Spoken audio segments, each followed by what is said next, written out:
see quite a few folks just still joining, so we'll give it maybe another 5 seconds.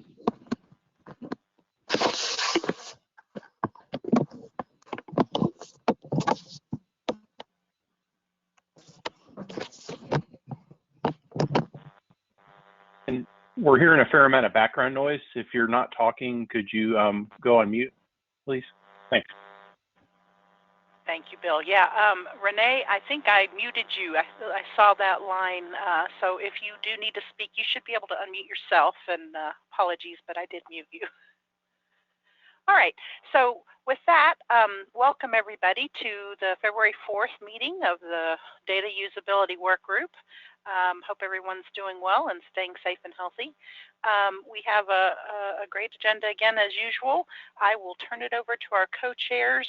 Dr. Commit, I think, will take it off and start with our agenda review. Great, thanks. Thanks, Dee Dee, and welcome everybody. Thank you again for coming in and engaging in the work group here. So just a brief review for the agenda. Do the usual, the introductions and walk through some of the agenda. Then Bill will go and review the logistics of the work group and the workings logistically.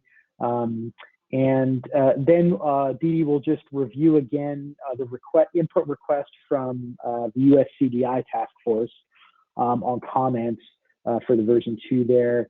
And then we're going to really dive into the proposal template that we've been working with and continue our use case review so that we can really come up with our priority work items. And Joe will do that, and that'll be a part of our ongoing discussion. And then we'll wrap up with questions and next steps. Next slide. So again, just showing the fantastic participation across the industry and the breadth of expertise that is brought to this group, and I really acknowledge and appreciate everybody's engagement and participation. And as always, we encourage you to invite other colleagues for future discussions. This work group is open to all participants. And with that, I am going to hand it over to Bill. Great, thank you, David. So again, just showing you the logistics. Here's our updated site with it has all the calendar downloads as well as the meeting notes, and it has all the links within the presentations to all the documents that we're going to be talking about today and all the meetings in the future. And I want to encourage everybody to spend some time looking at those and making edits. It's a big part of what we're doing is that we want your feedback more directly. But before I move on to the next slide, I think one of the things that we're really going to be focusing on today is really trying to focus on the task of the next month, which is really about identifying the problems that we will be prioritizing. And so we're going to have to, all of us, really work on not finding those solutions or going too far down the path, but really trying to right size and get these things down to here's exactly the problem, supported by use cases so that everyone can understand what people are communicating. But let's all work to keep our focus on that, and then we'll move into the prioritization of them. And then finally, after that, in the next phase, we'll start going through the solutions, and we've got plenty of time for that.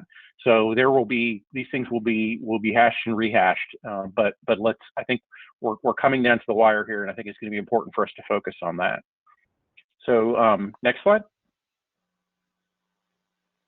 And again, touching on all the Sequoia project members, broad support, and we again greatly appreciate the support of the Sequoia project as well as the members for supporting this work, because I think all of us believe that usability is such a critical step going forward. Next slide. And here's the ongoing list, and as well as the new members further down on the list. So continuing to grow, continuing to encourage membership, and greatly appreciate it. So I'm going to hand it over to Dee Dee to touch again on the USCDI task force ask. Perfect. Thank you. Some of you may have heard this last week, but there's some new folks who weren't on last week. So for everyone's reference, we were asked by the U.S. Core Data for Interoperability, the U.S. CDI Task Force, to provide them specific items for consideration. They are meeting weekly to consider the US CDI draft version 2 that is out for public comment now. Public comments are open through April 15th, and they have to provide their recommendations to ONC directly.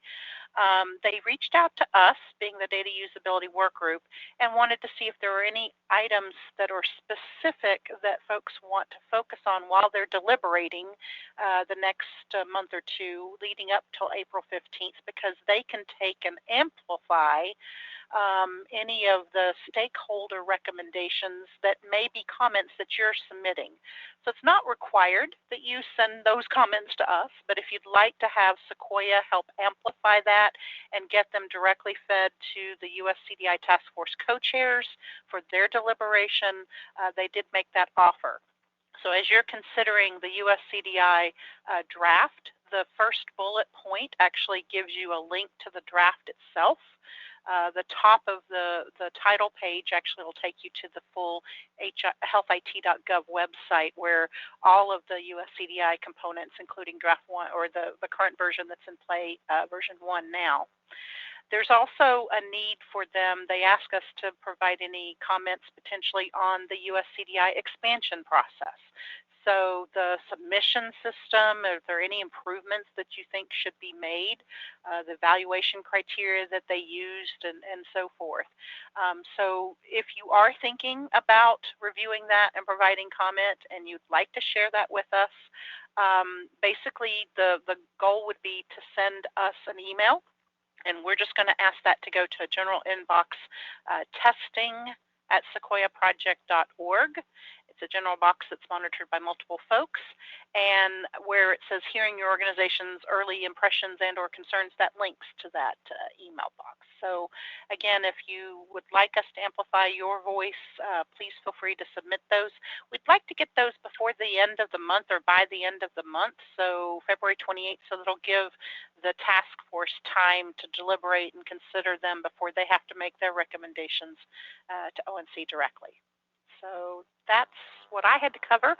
And with that, the next slide, we'll turn it over to Joe Lammy to help facilitate our discussions around the current work items that we have underway today. So Joe? Thanks, Dee Dee. All right, I'm going to share my screen. Excuse me. And we're going to jump into our backlog. And we had identified a few things to be addressed today from last time. We had talked about this guidance for populating meaningful narratives, and we spent a lot of time in there. And then there are a couple other ones: guidance for patient summaries and expand guidance for sharing entries. So what I'm going to do actually is I'd say the second two are pretty easy, low-hanging fruit. So let's jump in there, and then we'll come back to meaningful narratives. And I think also there are some new issues. Gary, yeah, we've got Gary Dickinson on this week as well. I saw that he submitted quite a few, so don't know if we'll have time. But since he is on the call, we could ask him to review some of his submissions if you want. Yeah, in fact, I mean that might be a really good use of our time. And Joe, this is Bill. I separated out from the one expanding use of the narrative into the one issue that I believe Andrea had brought up around tagging documents into a new document on its own to kind of get that focus down. So that's right below the one that was there before. Let's see.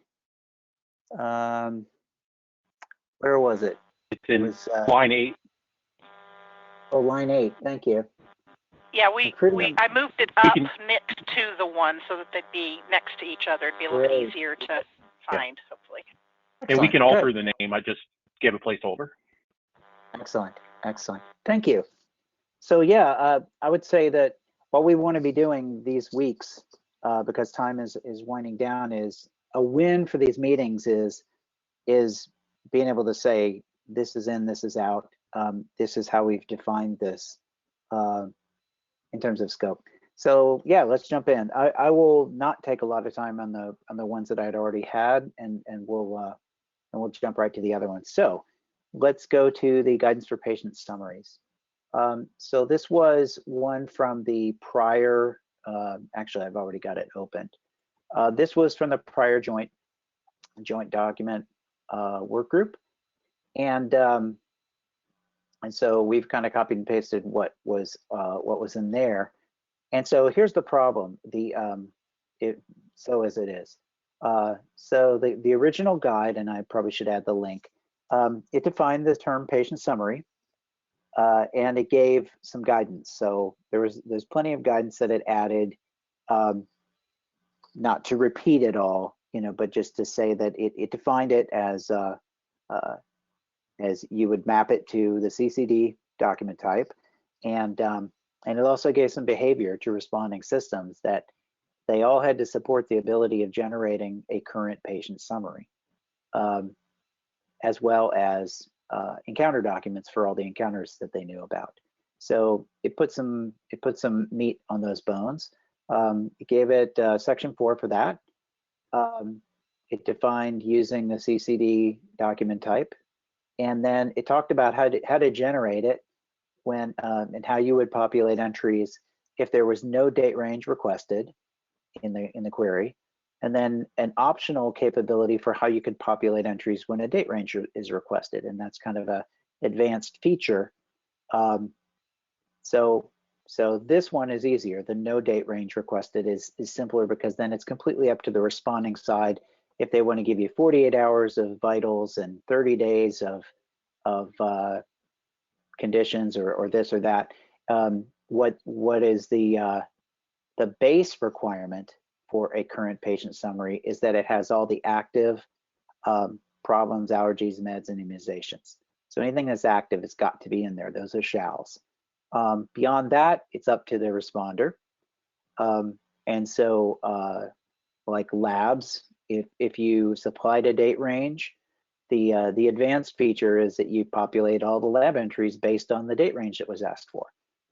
So it tells you how to do that if you want to do that. But as it's an advanced feature, we kind of left it hanging there. We didn't really put much normative guidance on that. And so this work item would pick up where this one left off.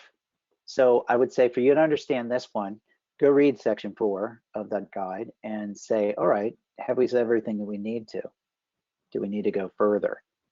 And so that's what this one asks. Do we need to refine our guidance around populating entries, default date ranges per section? Like right now, everything in there is pretty informative. It gives one example, which is the VA, and it says, here's how the VA populates its sections by default. It gives you this many days of this and this many days of that. And the question is to us, do we want to go further than that? And then there are other questions. Do we want one size fits all CCD, or do we want multiple flavors based on needs? And that's a tricky question, because we know that there are consumers that have desires for different flavors of patient summaries. But right now there isn't much in the way of a way that you can specifically request that. Like the mechanisms that we use to request patient summaries are kind of limited. But we could, if we wanted to, we could define like a basic patient summary and a super deluxe patient summary and give them different format codes, and then you could request one or the other.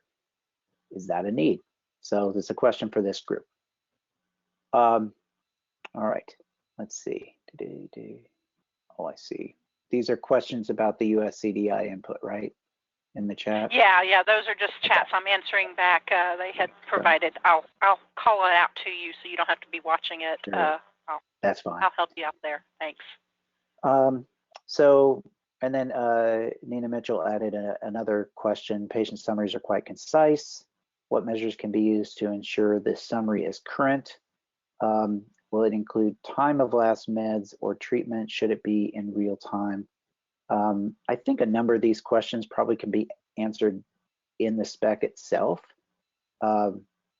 Like the spec already requires that the patient summary generated is current. So we would need to refine that question to see if there's something that needs to be changed. So this is kind of a placeholder, a placeholder work item. So like I said, I'm not going to define anything here unless there's someone on the call who's familiar with what we said in the 2.0 version about patient summaries and thinks that there was something missing. Is there anybody that wants to recommend anything?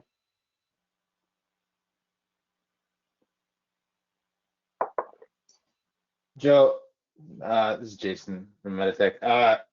Took a bit to mute button.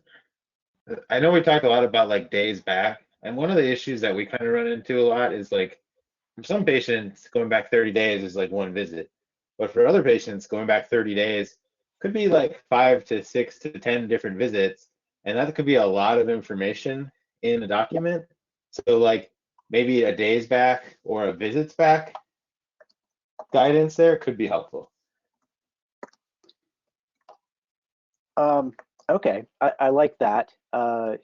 So if I were to turn that into a work item, it would be provide guidance on how far to go back for specific entry types, like specific sections. Yeah, like a lot of like you're talking about lab results, right? Is like if it's like 30 days lab results and that's just like all the lab results from one visit, that's generally not a lot of information. But like if they've been in the hospital a lot in the last 30 days, and that result data now is, you know, 4 or 5, 6, 7, 8 visits deep, that can be a lot of information to send, and you may not really want all that information. It may be that you want all of the most recent results, most recent visit results for this time frame, not all visits for this time frame. So those are the things that like we struggle with sometimes, just because when we're building documents, if we're kind of trying to include 30 days worth of data, some or like 90 days, some patients are small because they've only had one visit. Other patients are really big because they're constantly getting treatment for, you know, for cancer or for whatever it is, and that's just a lot of data if we're talking 90 days worth of information. So Hey, let me ask you, hey, do you think? Jason, Yes, go ahead. it's Marty. A question here. Are you thinking about, you know, on a section by section basis, but also looking at it from a how do I apply the date range, so start and stop, to and from, and then what you're kind of saying is not to exceed so many entries. So Right. you know, it's almost you almost have to figure out what the metadata in the query looks like that to apply it against particular sections, but also, you know, if it's a date range, not to exceed so many entries, you know, in that way, because I know in my prior life, we would ask for not just last month, but you know, could be a couple of years worth of information. And yes, those could be rather large. And but you know, we on the receiving side would visualize them, orient them, you know, deal with them because of the sizing, you know, in that way, because that's the kind of information we needed to do evaluations. Yeah, like in my head, I'm thinking of the question is what I'm asking is like, is it please give me the last 90 days, but don't exceed more than 2 visits? Like that could be the guidance, for instance. Or it's that we really just need to parameterize it in the right way, because I think the flip side also happens where I want 90 days going back, but there's no data. The most recent data starts 91 days ago, and I'm going to miss that. And so I think if we kind of right size the parameters for this, that might be a solution. Right. Yeah, and I was mostly thinking like guidance when there is no date range, right? Because we, you know, that's in there where it's like, okay, if they don't give you a date range, you're kind of free to do whatever. And maybe the guidance should be like, we don't want these to be gigantic, so we want them to be readable and consumable. So like, you know, for a lot of the sections, the patient level sections, as I call them, all the data makes sense. But the visit level sections of, you know, clinical notes and reports and results, like it may not make sense to contain 90 days worth of visits if that's 10 visits. It may just make sense to contain 2 visits. So it's like 2 visits or 90 days, which is ever less data almost. But the other consideration there is that unless you tell me what you're giving me, I may not realize there's more. So on the response, you know, if I'm giving you I don't include service start and stop time frame to and from, and like you said, Jason, it's wide open. But you only take a business decision that can vary from implementer to implementer or even site to site. I don't know what I'm getting at that point, unless you tell me in the response that I'm only responding for this time frame for limiting on this number of entries, because that's problematic, because I could be missing something that is crucial. So Marty, let me speak to that briefly. The CCDA companion guide defines a section time range for conveying those kinds of business rules. So you can say, in this section, we're giving you 30 days of stuff. But I think what you're after, though, might be a little more than that. And I've actually talked with structured docs about supporting more complex business rules. Like, could you say, here's a section, and in this section, you got 30 days of this, but not to exceed 10 entries. Could you communicate that in some way so that a consumer could look at that and go, oh, okay, I understand. So now I know what I'm looking at. I think that's perfectly fine guidance to ask for. Right, but the other side too is that if I constrain it, as you're saying, in certain ways, I'd also like to be able to ask for additional information further back. There may be these edges that I'm looking at, you know, in that. The other side, I think, that we have to consider when we're using service start and stop time frame to and from is how you actually apply it, especially against encounters. You know, what's included, right, what's not, because you're not always going to get discrete edges. Yeah. So let's speak about that. Right now, I mean, obviously, I know the use case you're talking about. Right now, this creating a patient summary to fit a date range that's requested, we've defined that as like an advanced feature. And using that kind of advanced feature, you could stepwise go back in time. You could say, give me the last month. Oh, well, I didn't find my answer. Give me the month before that. Okay, well, give me the month before that. And you could define these little ranges of time, and if the responding system can do that, then great. But we made it optional. I don't know if or when we'd ever want to make anything like that mandatory, but we could certainly define the capability, and we already have. Do you envision something like that being needed to be mandatory? And before you answer, the reason we didn't make it mandatory is that the whole picture of a patient we defined as at least one patient summary and a whole bunch of encounter summaries. So if you have the ability to retrieve the encounter summaries that are for specific moments in time, do you still need the ability to generate a patient summary for that range of time?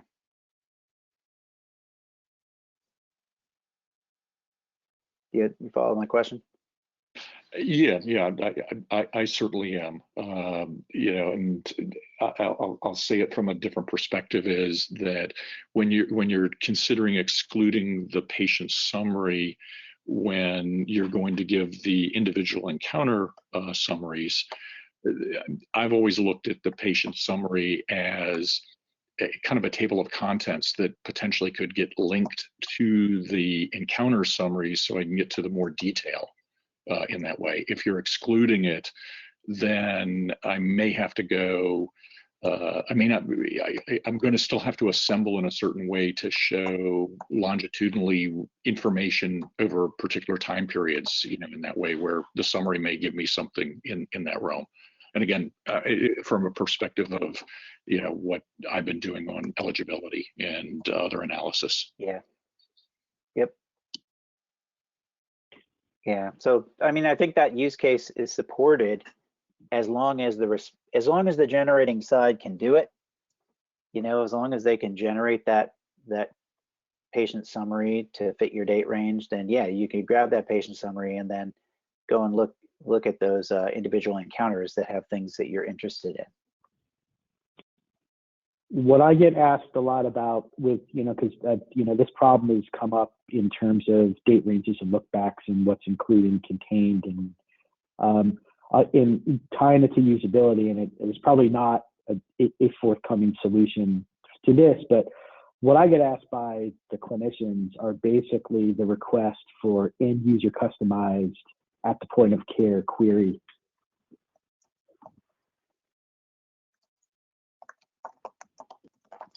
Right. David, a question on that is, I think there's two aspects of this. One is the general query of the responder, and then the secondary area is what are the filtering mechanisms and visualization mechanisms that the requester or receiver has available to them. Yeah, so because the responder doesn't, it's kind of Goldilocks syndrome. The responder doesn't know what right size is and right amount is. But, we as receivers of the information, hopefully will mature over time and be able to visualize and shape and filter once we get, certain amounts of data in certain ways too. So it's kind of primary query, secondary filtering locally.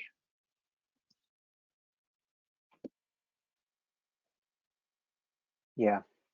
So Marty, I think your point, I'm following a few things. Gary put a really good point in there about the difference between just a patient summary from a snapshot. And I think that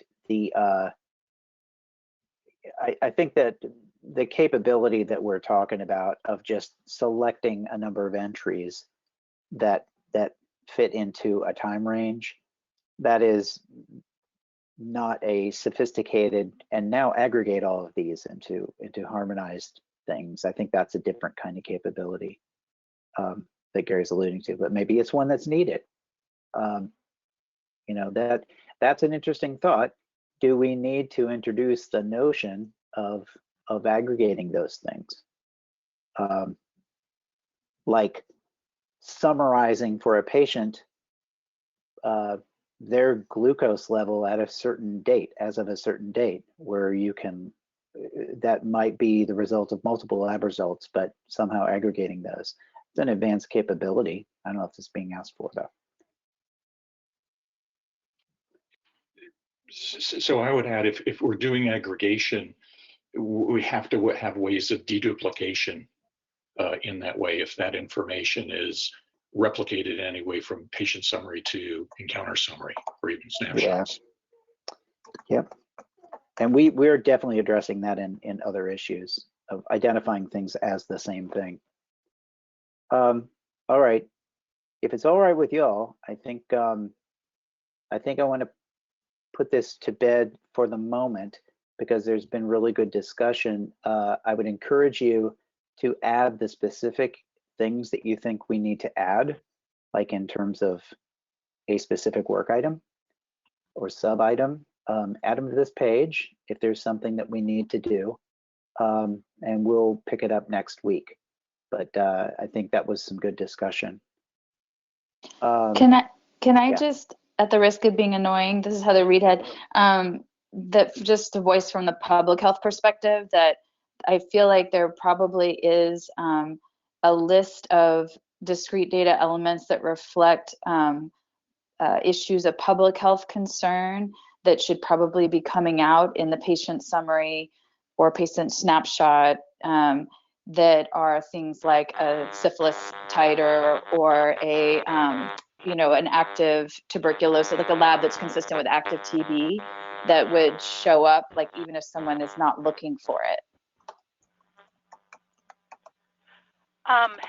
Heather, what I did was I took your comment. I haven't responded to you in chat yet because I'm still copying pasting it, but I kind of took your comment that you put there in chat and added it to the guidance for longitudinal view, because that's kind of what you're describing is a use case under that, because you want to be able to see something even if it's 5 years in the past, but you want to be Exactly. able to And filter it in some way. right. And even if it's not what somebody's looking for, right? Like me as a primary care doctor, I'm just looking at what I think was a hospitalization for pneumonia or uncontrolled diabetes. And lo and behold, I learned something about my patient because this other information comes to me that maybe the inpatient doc saw too, but they don't, they don't address it because it's not their role to address something like that.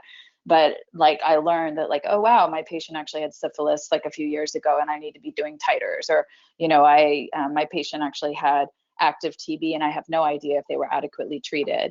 But so that these things that are of public health importance that would kind of come through in a very intentional way in our patient summaries. Yeah, that's a really good point, Heather. And I would say that right now the existing guidance says at least one patient summary. It doesn't limit it to one. And Right. so I think that addresses this question. Do we want one CCD or multiple flavors based on needs? We could easily take on a work item that says define a format for public health of a CCD and say here's the good stuff, or 2 formats, and that'd be our work item. And we'd say we need it to bubble up this kind of information and that kind of information, and then you could request that specifically, and systems that support it would generate it. Is that something you would like to propose as a specific work item for that use case?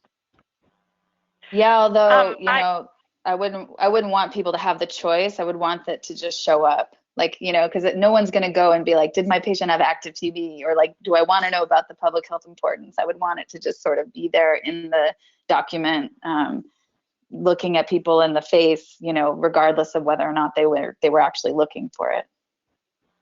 So is the proposal then to add requirements to the base patient summary document format? It would be, yes. And I know that's a conversation for public health, but. Yeah, and what I did, Joe, because I think of this as kind of a need for the longitudinal, that we have a different guidance document that we weren't planning on focusing today, but it's called Guidance for Longitudinal View. So I've added that into it because I think that will help if it falls into that, it'll show kind of what's the expectation for making data available, because remember, this is CDA, which is going to be queried for. So Heather, to your response, right now you will get documents based on a query, and you can say, give me everything you've got, and you could get everything, but then you'd have to filter through it.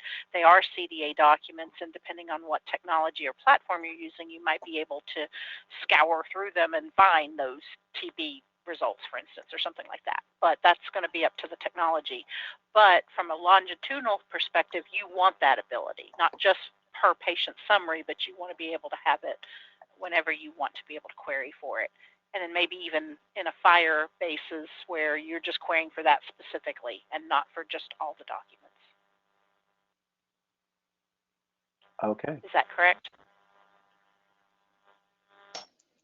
I think so. I'm not sure I totally followed all of that, but I think so. I think the idea is that these things don't show up necessarily in the problem list, and right. And so that, but if they were a part of the standard CDA document, that they would come regardless of why I was asking for that CDA, whether again I was looking for a recent hospital admission for uncontrolled diabetes or a cough workup or COVID workup or whatever, but this set of data would come to me regardless. Right, and that kind of falls along the lines of the pain points under the longitudinal view, because, for example, Tom, I'm not going to pick on him, but just because he put it in here, one of the pain points is that sometimes they bring back too many documents. They want to be able to look for what are the specific diagnoses or specific chronic problems or specific procedures that were done. So being able to use, from a usability standpoint, being able to filter some of that data based on either timeframes or CPT codes or something. So I kind of put it over there rather than just patient summary specific, but it may be that we want to capture it in both places because it is informative in both, but I think you're wanting to do this over a patient's lifetime, more longitudinally, right? Yeah, I would think it would definitely have to be in the longitudinal one. But yeah, I think you could also make it an argument for the patient specific or that moment in time one as well. Okay, perfect. And it certainly sounds like these are things that we can work through, especially when we go to the details. But the notion that there are different types of requests, it sounds like everybody supports that. And there are times when I need to know everything, and times when times when I just want a specific thing. And do we have the right set of parameters available to us in the queries to meet that or not? Yep, Yeah, and I labeled it public and health, and I attributed it to you, Heather, and I went ahead and just copied your whole thing into that document. Great, thank you. Okay, before we move on, I would just I would ask one thing of Heather, and that is if you could express the particular need, if it's not already expressed in one of these work items, if you could express it as a use case, that'd be great. Like, in other words, or even an example, like the patient has active TB and I'm making a request for information about them and I want to know about that. I want that to be highlighted. If it can be expressed as a need, then we can consider how it can best be met with the tools at hand, rather than expressing it as, let's use the tools this way. You know what I mean? Yeah, no, definitely. Gotcha. Okay. And I only say that because the patient summary is like the most overloaded thing. And so the more problems we try and solve by tweaking the patient summary, like the default patient summary, that, it's tricky, but that's what this work item is for, if we want to put more things in. And I would say, to reiterate Marty's point, we can put more things in the patient summary. It puts a little more burden on the receiver's side to render things intelligently so they don't get lost in all the stuff that's been added. All right, so good. Thanks for capturing that. Any other thoughts before we move on from the patient summary topic?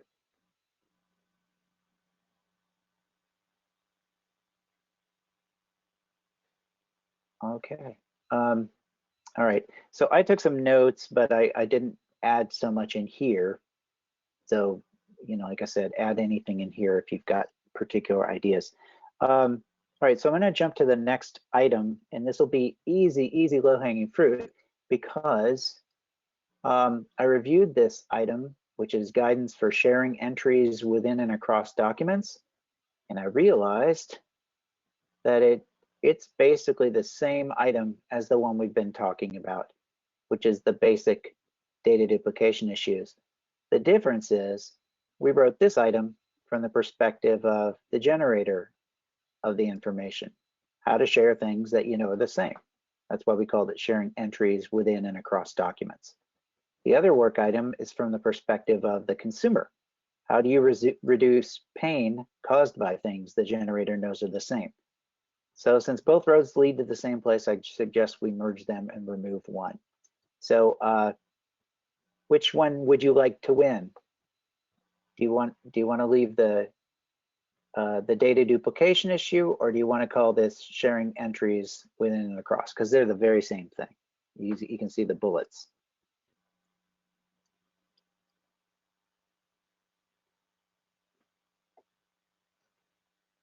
Any thoughts? I was going to type this, but it'll be too long.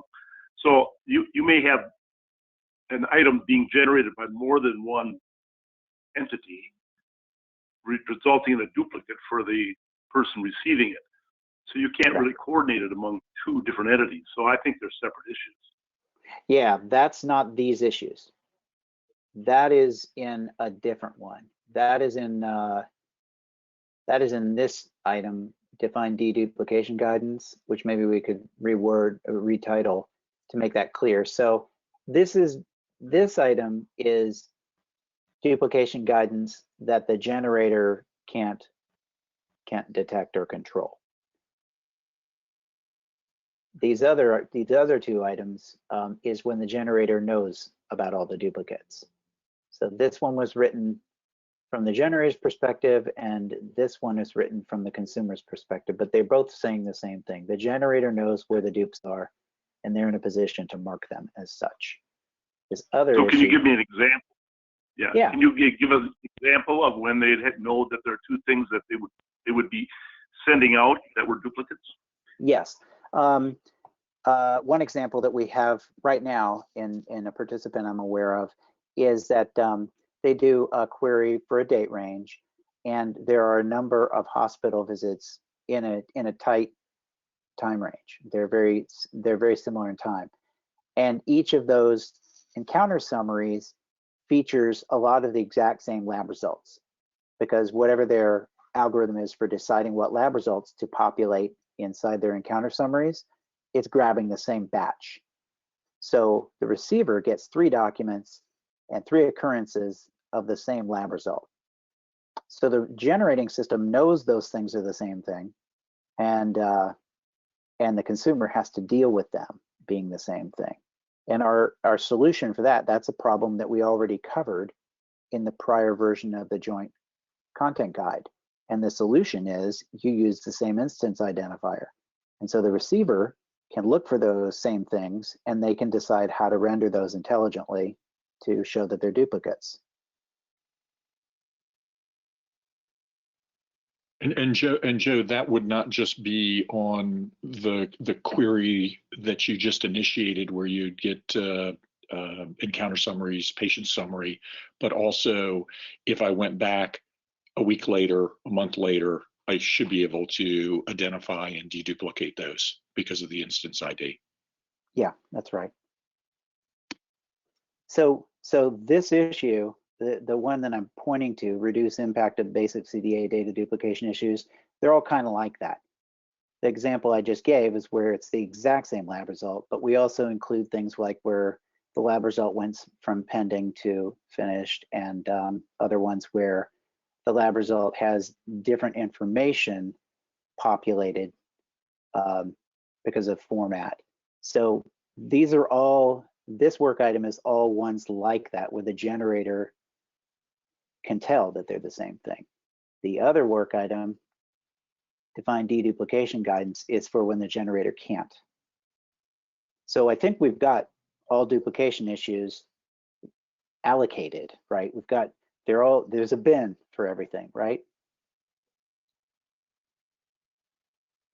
So if it's all the same, I would say that we just pick one or the other and ensure that the title of the document is fairly descriptive. Yeah. Yeah. Okay. Yeah, I'm inclined to go with the duplication title, because that kind of covers both. It covers the generation and the consumption, whereas this really is more about just the generation. I think that makes sense, because we may have recommendations when we get to the details that cover both sides of it, and I think this would be a more general statement of it. Okay. All right. So we're gonna hey, how about we make a decision? Let's do it. Let's decide right now that we'll just remove this one. Yeah. Sounds good. All right. And Joe, I wanted to call the attention, I want to make sure we don't run out of time, but we had a request asking to see if there is time today to review, let's see, data needs to be both granular and groupable, line number 24 in the overall work items. let's go to it right now. And Tom was asking that. So Tom, I wanted to make sure we worked you in and had some ample time for you. Thank you. So I can summarize. This kind of came out of two different discussions we've had. One about duplication of discrete data, and also about problems when things are not quite the same, but they're similar. And so I'm saying that I'm proposing that we need to have a way of, when we see things that are like, 150 different kinds of glucose, that when they are, that we somehow know as they come in that those are similar. And that requires basically a document or a hierarchy in the code to let us know that these are all things that are like glucose, and so that they appear together so people can sort between them. Deduplicating sometimes is dangerous because you may be losing some fidelity that you need, but putting them close to each other so that they can be compared, it helps the person who's trying to discern, is this different than this one, or what's different about it? It helps them do that. And right now, they all just come in as discrete items with no relationship between them. And so needing that kind of a hierarchy, there is some hierarchy in some of the things, but in a lot of areas there are not hierarchies. So I think enforcing the need for hierarchies within our coding systems would help us here. I don't know if that was clear enough, but that's what this basically says. This is do you view that as overlapping? Oh, sorry, go ahead. I was just going to ask a quick question. When you say hierarchy and grouping, by what criteria? I mean, because you could do like by the problem, you can do by time, you can do by, encounter, as we were talking about. How do you want to organize these, and where in the EHR? Yeah, I'm talking about discrete data, and I'm talking about kind of data. So again, lab data would be by some kind of sort of like SNOMED has, where everything is a glucose, a serum glucose is a blood glucose, is a measurement of glucose, is a lab measurement. You see how it just flows up like that through a hierarchy? Or if it's right. In the case of documents, a orthopedic consult document is a consult document, is a document. You just keep going up through the chain. So it depends upon the data, exactly what I mean. I'm not talking about time necessarily. Okay, because the reason I'm asking is because LOINC does not follow subsumption like SNOMED does. It's designed differently with the 6 axes and lab results, because you might have something that's more specific, say like a glucose tolerance test with a time aspect, but it might be more generic in another axis. So it may not be a simple parent-child relationship, in that regard, and that's one of the challenges with lab data. It doesn't follow the rules like SNOMED in that regard. But I was also wondering too, like which areas, we were talking about CDAs and summary care documents. Do you want it there? Do you want it where you view your lab results? Do you want it on your problem list? Where in the EHR functionality wise are you looking for this feature? To all three of those that you just mentioned, within clinical documents, within problems, yeah. I mean, there's a lot of different ways of describing diabetes as well. Shouldn't they all be grouped together as types of diabetes? And as far as the problem of it doesn't really follow the neat hierarchy, it could be multi-axial. So, I mean, that's what SNOMED does too. It says that it can go different directions. It can have more than one parent, is what I'm saying. So it's multi-axial in that regard. And I think LOINC could be designed that way, it just isn't. Now, what happens? One of the ways that we've. Go ahead. Go ahead.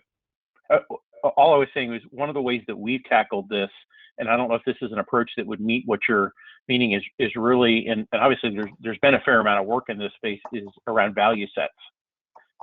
So that way, rather than enforcing a change in a given terminology, we can define a subset of the terminology that has a group of items that mean the same thing. And we use that to define higher or level order things. We do a lot of things internally where there's not an existing standard for VSAC or any of the other value set groups. And it doesn't really matter where it is, if it's the people that create the codes or not. It just has to become a standard. And instead of every EHR trying to come up with a way to group things themselves, have this standard be the way that things are grouped in whichever EHR, whichever receiving system gets it, so that it saves a lot of work and makes it a standard, essentially.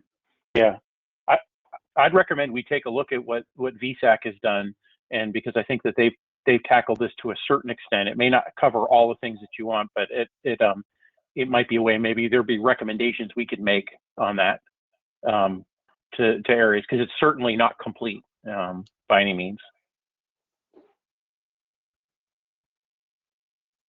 So this is a good topic. I would say we talked about this a lot in the prior group in the area of lab results, and let's see if we've got this in here. My question would be, where do you want to address this? Because you've got the original generator of a lab, for example. We give them guidance and say, hey, provide this in more agreed upon value sets, or we could provide a decoder ring to the receiver that says, hey, when you get this, it really aligns with that. Or we could do what we suggested that was controversial before, which is we could define a function that maps and says, hey, if you get this, convert it, or add this translation. So what would you like this work item to be? Well, not the third one. I think you're always in danger when you do that. But I would say that the person that is creating the data or the datum use the most granular code they can, the most specific code they can, and then it just fits within the standard, whatever that standard is, that explains what type of, how it fits within a larger hierarchy. So somebody will create the most granular glucose measurement that they can, and the standard determines that it is like a bunch of other glucoses, but not quite the same. Okay, when you say the standard, do you mean like there's an existing standard that maps these in some kind of granular way? Joe, yeah, Andrea, I think, is providing an answer to what you're about to ask.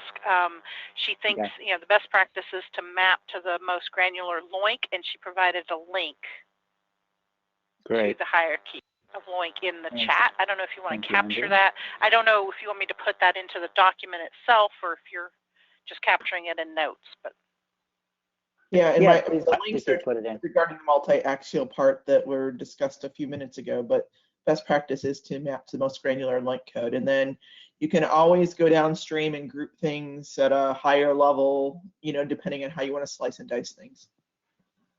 And that slicing and dicing is going to be by the consumer, because they may have a slightly different use case. And if you've got the content in that very granular format, they can be lumpers or splitters depending upon their use case. Right. So we have to get lab data in discrete format. So those are still reporting on paper, that it's discretely captured, electronic, and codified, so it can be computer processable for all these needs. And without losing information, because if you try to apply more specific LOINC codes downstream, often you don't have the package inserts and things and know how the lab tests are performed, so they end up being more generic, and you're commingling things that might be clinically distinctly different. But if somebody does use a more generic code because they don't have anything more, that's important information to have. You just know that it's been coded at a higher level. And I mean, I've seen that most of my LOINCing has been in document LOINC, and people do not say what kind of a type of consult note it is. They just say it's a consult note. But other places, they do consultation, orthopedic consultation. So they have that additional level of granularity.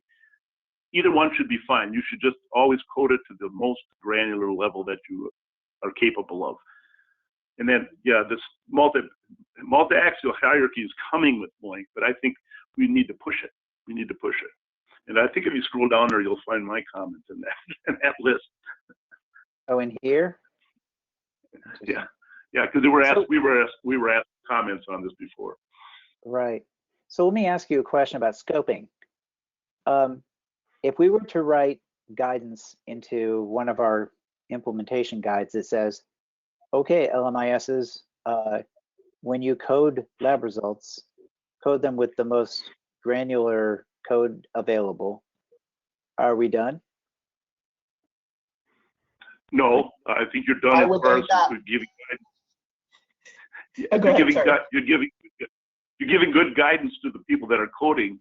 You're not giving guidance to the people that create standards.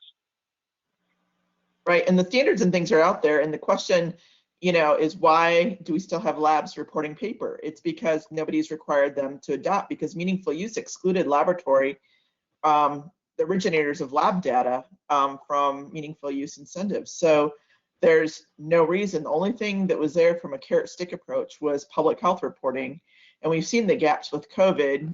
We're still getting paper-based faxes to public health and other things, and so we have to have funding for laboratories, just like the $35 billion in incentives given to providers and hospitals, so that laboratories can adopt these standards, upgrade their lab information systems so they're not doing paper-based reporting for those, and so that all lab data is on the same standards so we can achieve interoperability.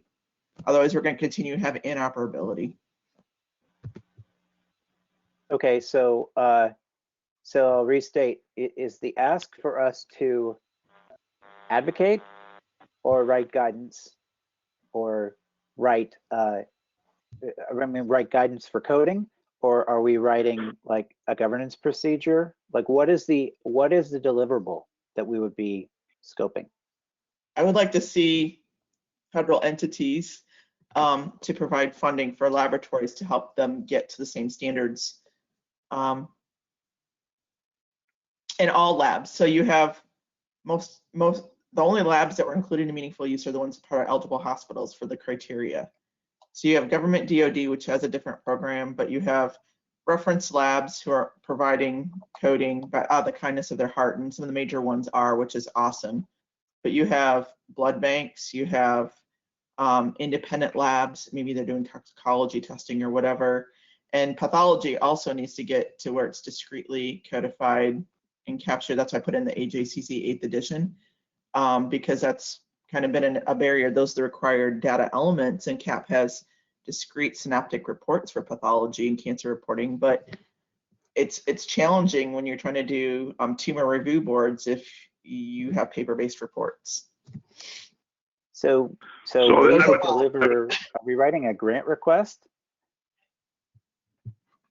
No, not a grant request at the federal level. So the federal government for the last decade gave over $35 billion in incentives, right, through meaningful use.